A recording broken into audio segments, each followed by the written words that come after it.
अस्सलाम वालेकुम। मैं हूं हुमायूं कामरान और आप देख रहे हैं हमारा यूट्यूब चैनल स्टार्स विदेश के।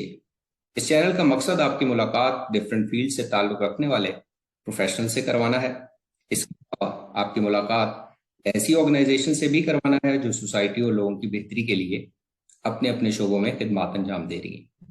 आज के इस सेशन में हमारी गेस्ट हैं मिस महक उमैर। ये ऑक्यूपेशनल थेरेपिस्ट हैं और कराची में स्पेशल नीड्स बच्चों के साथ काम कर रही हैं। आइए इनसे मिलते हैं और इनके बारे में मजीद जानते हैं। Thank you very much Miss महक उमैर कि आपने हमारे लिए टाइम निकाला and we welcome you at our channel. Thank you so much. In fact मैं आपको थैंक यू करना चाहूंगी for inviting me on this platform. जितनी हेल्प कर सकें उतना बहुत अच्छा होगा। Thank you so much. Right. तो सबसे पहले तो मिस महक उमैर ये बताइए कि अपनी एजुकेशन के बारे में हमारे व्यूअर्स को बताइए, खासतौर पे वो एजुकेशन जो स्पेशल नीड्स बच्चों या स्पेशल एजुकेशन से रिलेटेड है, एंड देन अपनी प्रोफेशनल जर्नी के कहाँ कहाँ से होती हुई यहाँ तक पहुंची हैं आप। और uh, मैंने as being in occupational therapy Dow university से मैंने अपनी डिग्री ली है। ऑक्यूपेशनल थेरेपी की ही बैचलर्स किया है। और 2016 से मेरी ये journey as a professional occupational therapist मैंने स्टार्ट कर दी थी। uh, सबसे पहले मैंने जियाउद्दीन जियाउद्दीन हॉस्पिटल क्लिफ्टन से अपना जर्नी का जो है आगाज किया था। इसके बाद I took a break because I got married and after that again मैंने ज्वाइन किया उड़ान से। उड़ान में भी मैंने काफी अरसा अच्छे से अपनी सर्विसेज दी और now I am working with organization Tarteeb. Basically एक ऑनलाइन ऑर्गेनाइजेशन है और पर्सनली मैं अपना एक छोटा सा सेटअप चला रही हूँ जहाँ पे मैं ऑक्यूपेशनल थेरेपी भी देती हूँ और टू सम एक्सटेंड मैं रेमेडियल थेरेपी पे भी काम कर रही हूँ। Thank you.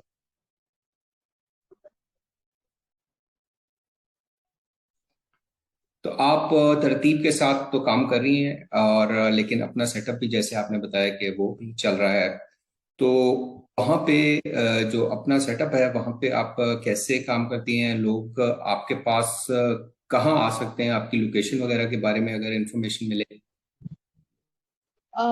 लोकेशन पब्लिकली हम थोड़ा सा वो करते हैं but number 0332883327 you can approach me here. Facebook पे आई एम अवेलेबल, इंस्टाग्राम पे I am available, you can approach और inbox me there as well.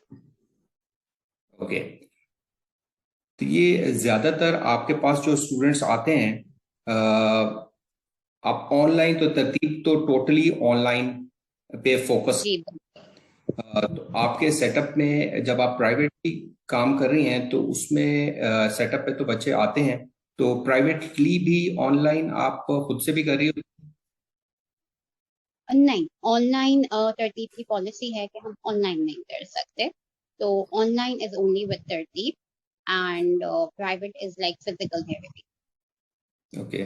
तो ये आप क्या समझती हैं कि ऑनलाइन जो सेशंस होते हैं कितने इफेक्टिव होते हैं as compare to physical? Online and physical दोनों एक डिफरेंट इन्वायरमेंट्स है एज फार एज बच्चों से इंटरेक्शन और उस सिलसिले में। देखिए डिफरेंस बहुत ज्यादा है इन द सेंस कि जब आप फिजिकली कर रहे होते हैं तो we have learn the course, we have done our graduation, it's a 4 to 5 years program, right? After 4 years we are doing 1 year the house job kind of a thing. तो उसमें हमारी क्लिनिकल प्रैक्टिस इतनी होती है तो हमें exactly exactly पता होता है कि कौन से मसल, कौन सी नर्व, कौन से रिसेप्टर्स पे हमें वर्क करना है। अगर हम सेंसरी पे काम कर रहे हैं तो पेरेंट को एग्जैक्ट लोकेशन गाइड करना थोड़ा सा टफ हो जाता है एज कम्पेयर टू जब आप फिजिकल होते हो। फिजिकली आपको पता होता है कि दिस इज नॉट वर्किंग, आप फौरन दूसरी चीज पे स्विच कर जाते हो। डिफरेंस यहाँ आता है कि फिजिकल और ऑनलाइन इफेक्टिव दोनों है। हाँ, लेकिन फिजिकल में आपकी प्रोग्नोसिस ज्यादा, अगर कोई बच्चा 6 महीने में रिकवर कर रहा है फिजिकली तो ऑनलाइन में it will take 9 to 10 months। अच्छा, एक बेसिक क्वेश्चन अगर मैं पूछूं आपसे कि बहुत से हमारे जैसे लोगों को ऑक्यूपेशनल थेरेपिस्ट के बारे में प्रॉपर इंफॉर्मेशन नहीं होती कि वो किन एरियाज में काम कर रहा होता है। तो उसके बारे में अगर आप थोड़ा सा एलैबोरेट कर सकें, that would be wonderful. Okay, आजकल ऑक्यूपेशनल थेरेपी हमारी बहुत ज्यादा उरूज पे है ऑटिज्म में, एडीएचडी में, और एडीएचडी में attention deficit hyper hyper sensitive down syndrome, ठीक है। After that ADD, attention deficit disorder. फिर हमारे पास आ जाता है stroke. Stroke is a vast field. पहले यूजुअली आजकल जो देखने में आ रहा है कि ऑक्यूपेशनल थेरेपी बच्चों में ज्यादा देखी जा रही है, पर ऐसा नहीं है। एडल्ट्स में भी हमें नीड होती है ओटी की और ऑक्यूपेशनल थेरेपी की। इस तरह से कि जो स्ट्रोक का पोस्ट रिहैबिलिटेशन होता है वो ओटी डील कर रहा होता है। Upper limb is with OT, lower limb is with physiotherapist, ठीक है। इसी तरह से जब आपका डाउन सिंड्रोम होता है उसमें भी ओटी डील कर रहा होता है, क्योंकि कहीं ना कहीं वहां पे आपके लर्निंग डिसऑर्डर्स आ रहे होते हैं। जितने लर्निंग डिसऑर्डर्स हैं वहां पे आपको ओटी हेल्प आउट कर रहा होता है। जहां जहां जो जो एरियाज में लर्निंग में आपकी डिफिकल्टी आ रही होती है, learning difficulty is not that कि बच्चा पढ़ ही नहीं सकता, इट्स जस्ट दैट वीकनेस है, उस एरिया को हम कवर करके आगे कर जाते हैं। इसी वजह से आजकल आपने देखा होगा कि स्कूल्स में आईईपी प्रोग्राम जो है इंट्रोड्यूस हुआ है, इंक्लूसिव एजुकेशन प्रोग्राम। वो भी ओटी ही डील कर रहा है, और वो कस्टमाइज प्रोग्राम जो एक क्रिएट करना, that is even OT is doing that. After that spina bifida, cerebral palsy, dyspraxia, dyslexia, इन सब में हमारा ओटी आ रहा होता है।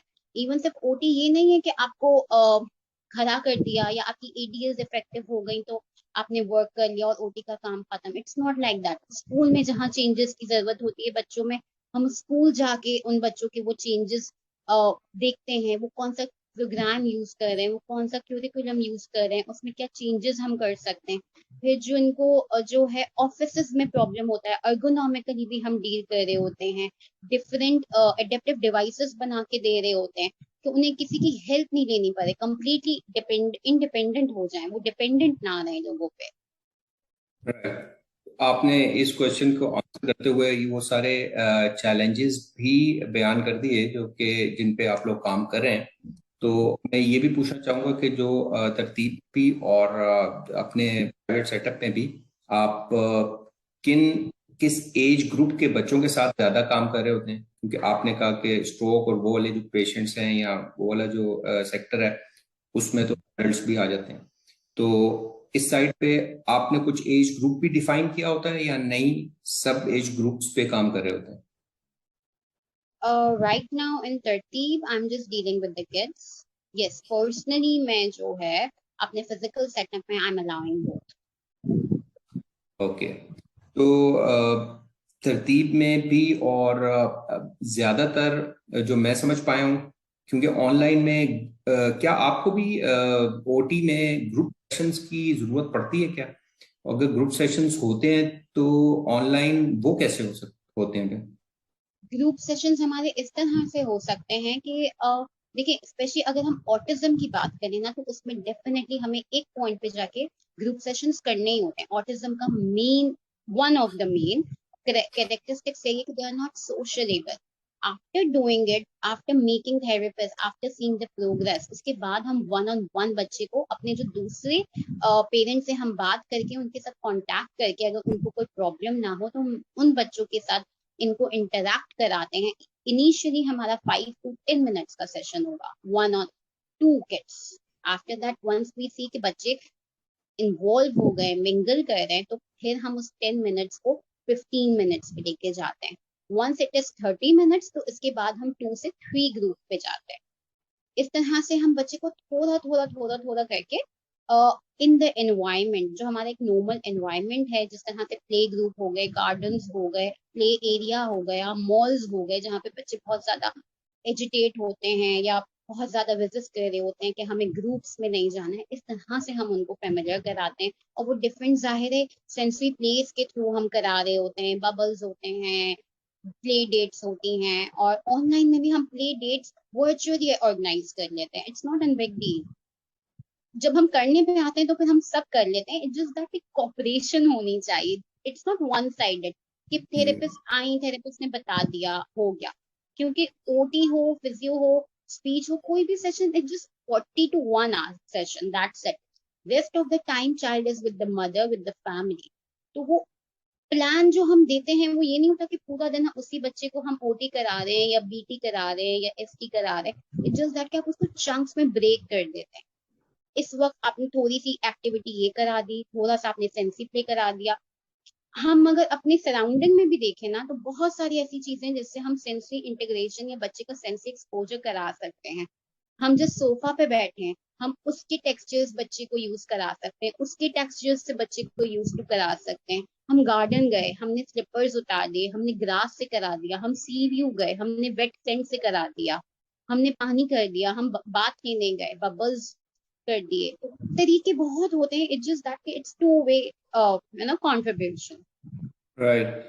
तो ये आपको अपनी ऑक्यूपेशनल थेरेपी में भी जिस तरह कुछ थेरेपीज हैं, कुछ इक्विपमेंट की जरूरत पड़ती है, कुछ मटेरियल की जरूरत पड़ती है, तो आपके पास बच्चे आते हैं तो वो इक्विपमेंट आपके पास अवेलेबल होता है?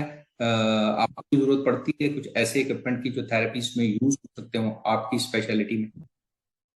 बिल्कुल होते हैं, but as we all aware with the covid, the day when we have been introduced with the COVID, तब से हम उन बच्चों के कुछ स्पेसिफिक, जैसे विल बार्जर ब्रशेस हैं, मसाजर्स हैं, या सेंसरी बोर्ड्स हो गए, जिसपे सबका एक्सपोजर होता है, वो फिर हम इंडिविजुअली हर बच्चे को स्पेसिफाई कर देते हैं और वो फैमिली फिर अपना बना लेती हैं। यूजली हमारा as being an OT, what we have learned is कि हमें स्क्रैच से बनाना है।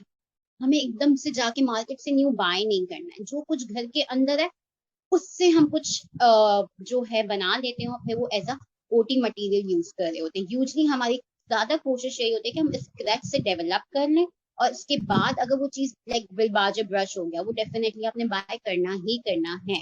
ठीक है, अब स्टिल्ट कप्स हो गए, वो डेफिनेटली हमने बाय करने ही करने। मगर हमारा सेंसरी बोर्ड है, वो हमारे घर की बहुत सारी चीजों से बन जाता है। हमारे जो है even sensory board is just not for hands, even for your foots, वो भी हमारे घर की नॉर्मल चीजों से बन जाता है। आपके पास मैट्स होते हैं, टॉवल्स होते हैं, कॉटन बॉल्स होते हैं। इसी तरह की चीजों से हम अपने पास भी सेंसरी बोर्ड बनाते हैं, और हम आपको भी यही जो है गाइड करते हैं कि आप भी इन्हीं चीजों को प्रेफर करें as compared to buying an expensive things और स्टफ ऑन द मार्केट।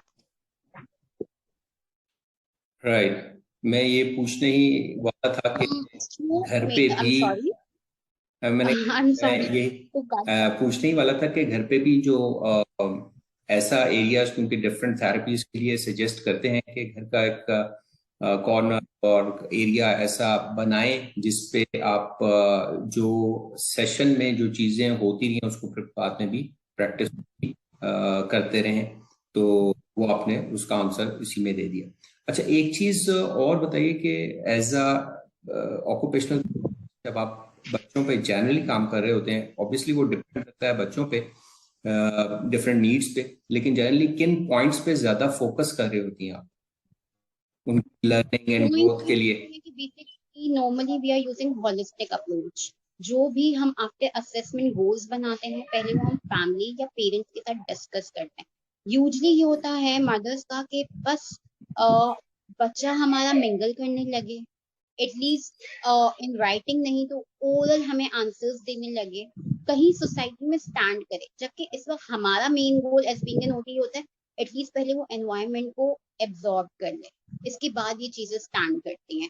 जहाँ पे हमें लगता है कि हमारे और मदर के रोल मैच नहीं कर रहे, वहां पे हम फिर उसको वापस री एवेल्युएट करते हैं। उसके बाद वापस हम वो प्लान बनाते हैं जो मदर के लिए, बच्चे के लिए, और जो हमारे लिए बहुत ज्यादा कन्वीनियंट हो। Normally we call it holistic approach, we use Right. That.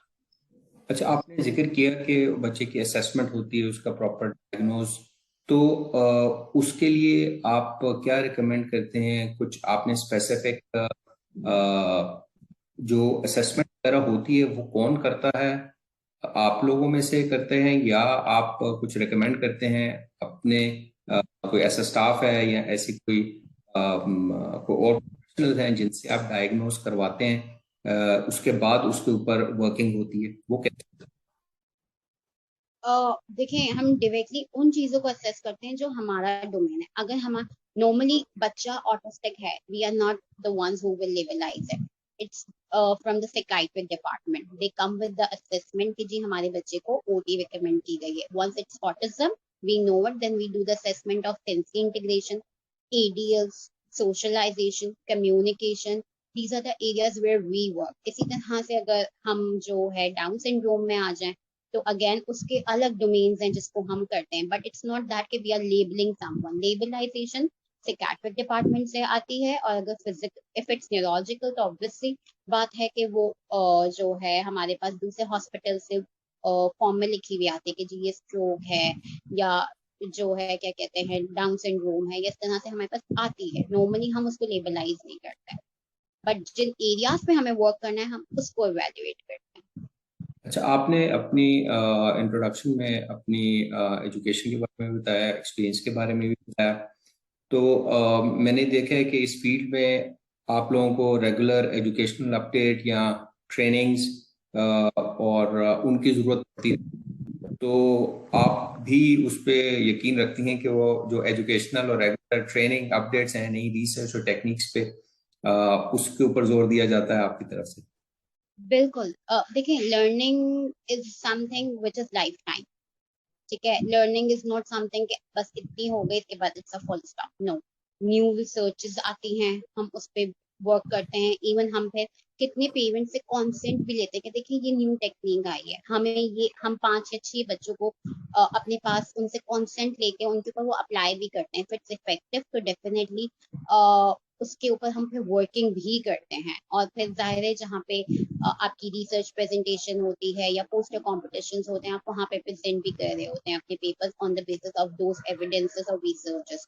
Plus अब जैसे ADOT है, that is a bridging course. So yes, that upgrades you and people need to upgrade. It's just because कि क्या नया है in the world wide. हम पाकिस्तान में, हम कराची में, this is not enough. World wide क्या है, we should know it, and if it's good, if it's effective, if it's helping to people, so why not? Why do not adopt it? Right. तो अपनी educational update के बारे में तो आपने बताया.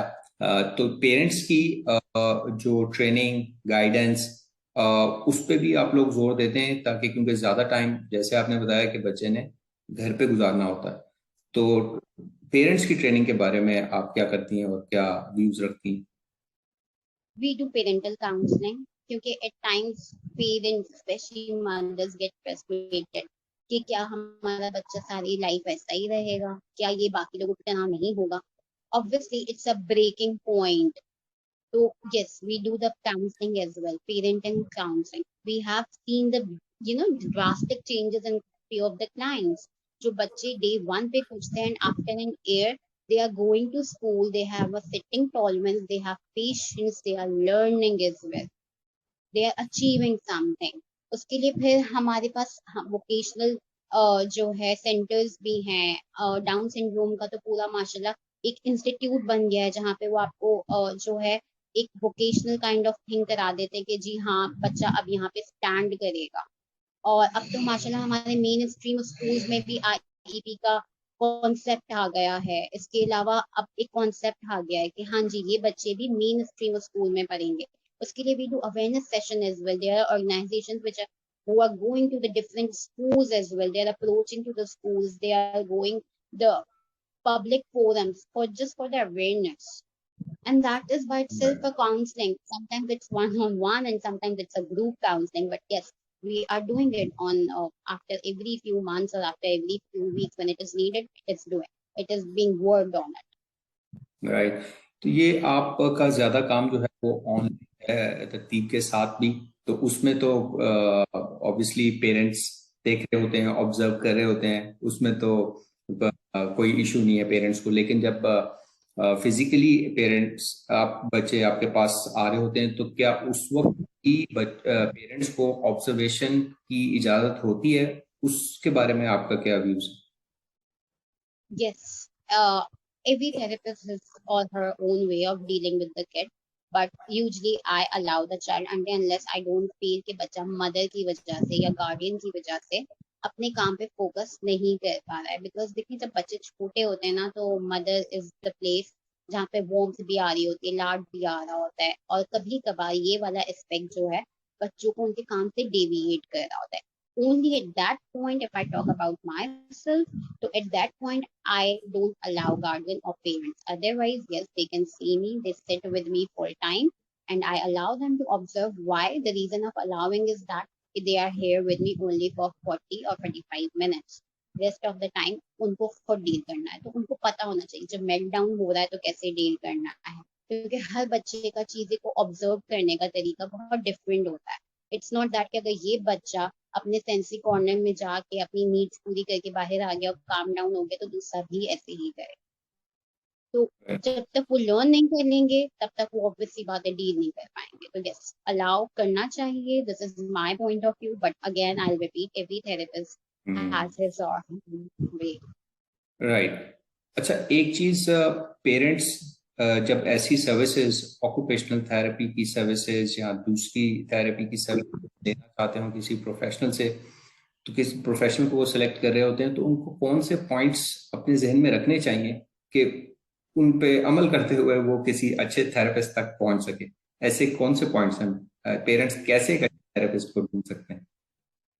देखिए, थेरेपिस्ट फॉर मी, हर थेरेपिस्ट ही अच्छा है, क्योंकि देखिए वो एजुकेशन लेके आ रहा है, हैंड्स ऑन करके आ रहा है. डिग्री हमारे एक एग्जाम के बाद हमें मिलती है, चाहे वो क्लिनिकली हो या थ्योरेटिकली हो, दोनों कंडीशंस के बाद भी क्लियर आउट. तो सबसे मेन चीज जो पेरेंट्स को फोकस करनी चाहिए, रास्ता, duration of coming and going. बच्चे को रास्ता कभी कभार बच्चे को इतना थका देता है जस्ट बिकॉज के that therapist has a name. जरूरी नहीं है the one who have a name अल्लाह ने उस आपके बच्चे के लिए अल्लाह ने उसके हाथ में शिफा रखी हो. Just give some time. ठीक है, आपने अगर किसी की स्टोरीज चेक की है, सक्सेस स्टोरीज चेक की है कि जी देखे बच्चा ठीक हो गया है, तो वो ठीक करके स्ट्रगल के बाद होता है. ऐसा नहीं है कि उस थेरेपिस्ट के पास कोई मैजिक वेंड है और वो ठीक हो गया. नहीं जी, ऐसा नहीं होता. It's a process, it's a journey. Give some time. हाँ, लेकिन अगेन आई रिपीट, ये जो transportation, mode of transportation and the time which takes coming and going is very very very frustrating for the small kids. तो make sure जिस जगह पे भी आप जाएं वो जगह आपके घर के पास हो. सेकेंडली, आपकी बजट फ्रेंडली हो. थर्ड, ऐसा नहीं है कि आप अपनी बहुत सारी चीजों को साइड पे करके अपने बच्चे को थेरेपी दिलवा रहे हो. उसका नुकसान ये होता है कि मदर्स फ्रस्ट्रेट हो रही होती है और वो गुस्सा बच्चों पे निकलता है. तो पहले तो खुद रिलैक्स होना है, फिर बच्चे को थेरेपी के लिए लेके जाना है, so that you get the results. Right. तो आपने बजट फ्रेंडली और उनके उस पर भी बताया, लेकिन अब एक नया पेरेंट जो किसी बच्चे के साथ चैलेंज होगा, तो मतलब उसके आइडिया के लिए क्या सेशन की कॉस्टिंग होती है, कैसे होती है? मतलब उनको इस बारे में कुछ आइडिया नहीं होता. कुछ बहुत ज्यादा एक्सपेंसिव भी होते हैं और कुछ बहुत बजटरी भी होते हैं. तो इसके आइडिया के लिए कुछ इस बारे में आप बता सकती हैं? बजट फ्रेंडली में अगर हम आ जाएं तो in Karachi we have cards. Karachi में हमारे पास डाउ इंस्टीट्यूट ऑफ फिजिकल मेडिसिन है. ठीक है, और ये डाउ आपके पास यहाँ सिविल के पास भी है और फिर आपके पास सपूरा पे भी है. दोनों जगह पे आपको ओटी मिल रही है.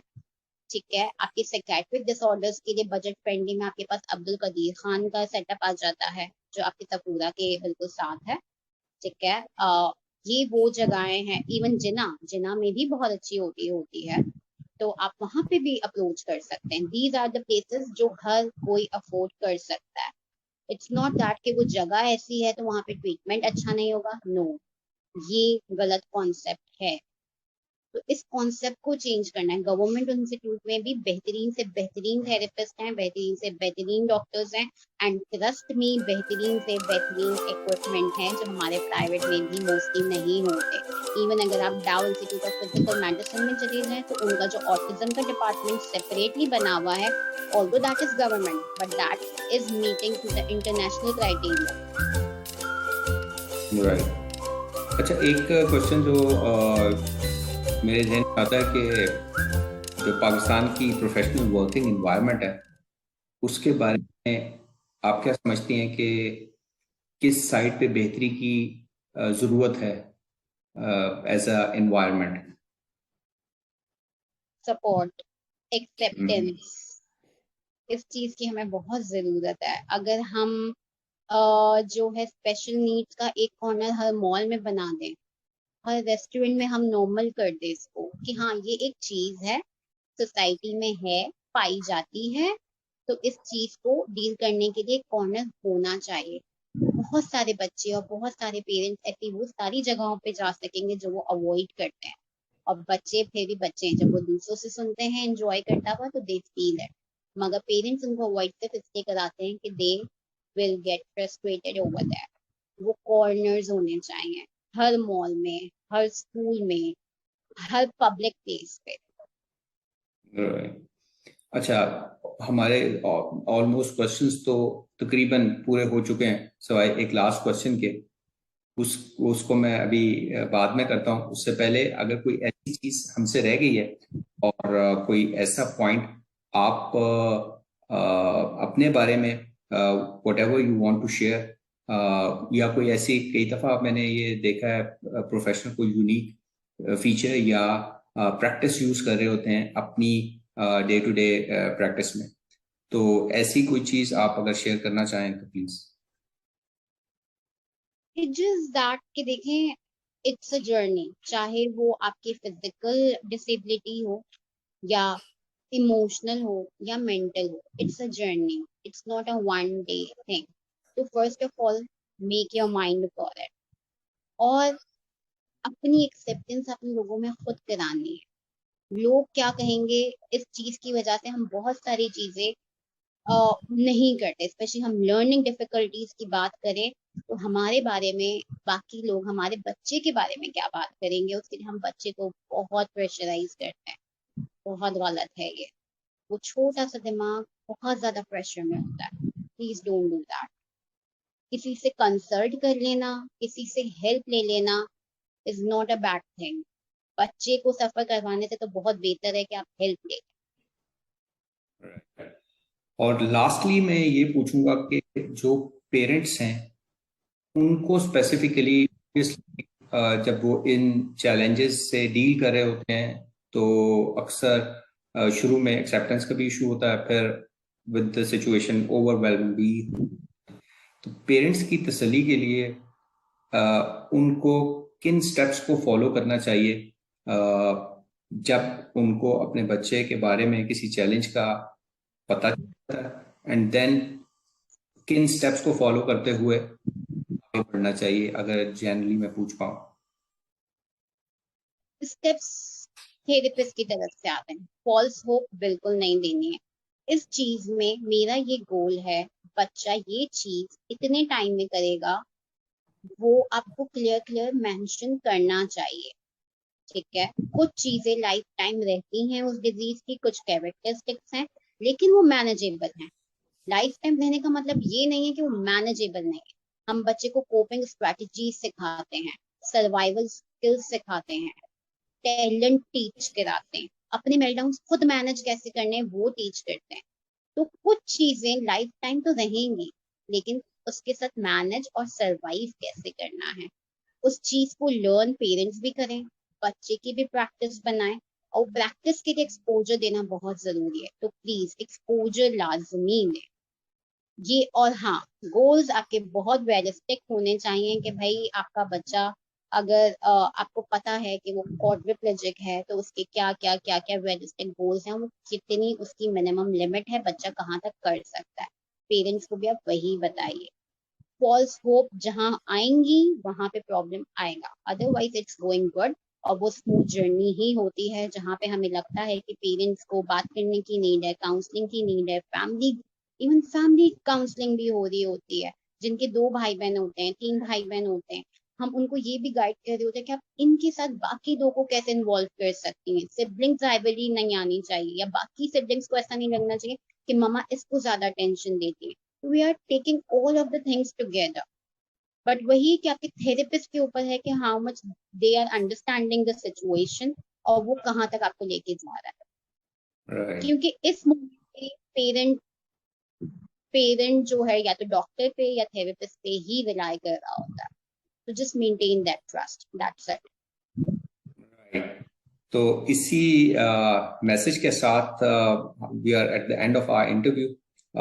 मिस महक उमैर, आपका दोबारा बहुत शुक्रिया, और हम उम्मीद करते हैं कि आप और आपकी सर्विसेज के बारे में जो इन्फॉर्मेशन हमें आज मिली है वो पेरेंट्स के लिए, हमारे व्यूअर्स के लिए ज़रूर फ़ायदेमंद साबित होगी।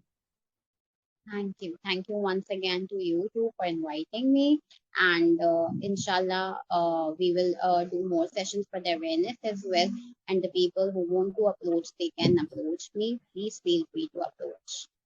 इंशाल्लाह। And thank you everyone as well for watching, और हम इंशाल्लाह नेक्स्ट सेशन में एक नए गेस्ट के साथ आपके सामने दोबारा हाजिर होंगे। Until then, take care and अल्लाह हाफ़िज़।